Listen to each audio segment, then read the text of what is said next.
In the world of rugby, there are players, there are legends, and then there are enforcers.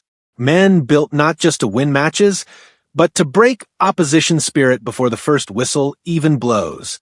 Today, we dive into the life of one of the most feared men ever to step onto a rugby field, a towering force of nature, a ruthless tackler, and a symbol of South African dominance.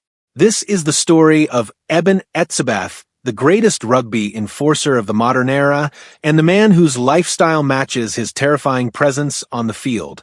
Born in South Africa, a country where rugby isn't just a sport, but a way of life, Eben Etzebeth didn't grow up chasing fame. He grew up chasing invincibility. From a young age, it was clear he wasn't built for ordinary living. With his massive frame, towering height, and raw power, he was built for battle. When Etzebeth runs toward you, it doesn't feel like a rugby player is approaching. It feels like a freight train is coming at full speed, and when you're in his path, you have only two options: move or be destroyed. An enforcer isn't just someone who tackles hard. An enforcer sets the tone. An enforcer sends a message: this is our territory. And Eben Etzebeth mastered that role like few in history ever have. He doesn't just tackle, he dominates. He doesn't just hit, he punishes. He doesn't just play rugby. He turns every match into a physical war. Opponents feel his presence not only in their bodies, but in their minds. Because in rugby, fear is a weapon, and Etzebeth wields it better than almost anyone.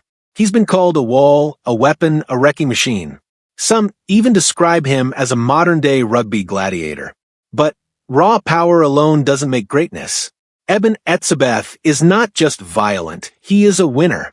He became one of the most important pillars of the South African Springboks, and when the pressure was highest, World Cups, packed stadiums, millions watching, he didn't crumble. He rose. Not once, but multiple times, Etzebeth helped carry South Africa to the very top of world rugby, proving he wasn't just strong, he was built for the biggest stage on earth. With every title, his reputation grew. With every victory, his legacy deepened. And with every season, his value skyrocketed. Now, let's talk about the other side of Eben Etzebeth's life, the lifestyle. Because when you become one of the most feared and respected rugby enforcers in the world, the rewards don't come only in trophies. They come in money, status, and luxury. Major contracts placed him among the highest-paid rugby players on the planet. And after years of brutal collisions, championship runs, and carrying national pride on his shoulders, Etzebeth earned the right to live like royalty. His lifestyle reflects his success: elite comfort, premium fashion, high-class travel, and the quiet confidence of a man who has conquered his battlefield.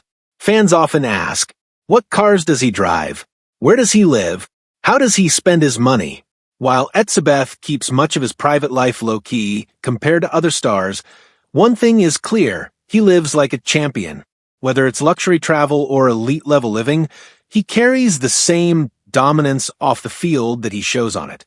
Even in everyday clothes, he looks like a man you would want to meet in a dark alley. He is a walking symbol of power. But here's what most people don't understand. Eben Etzebeth's greatest strength isn't just his body. It's his mindset.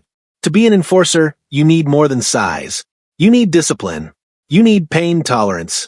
You need the mentality to wake up every day and train like you're going to war.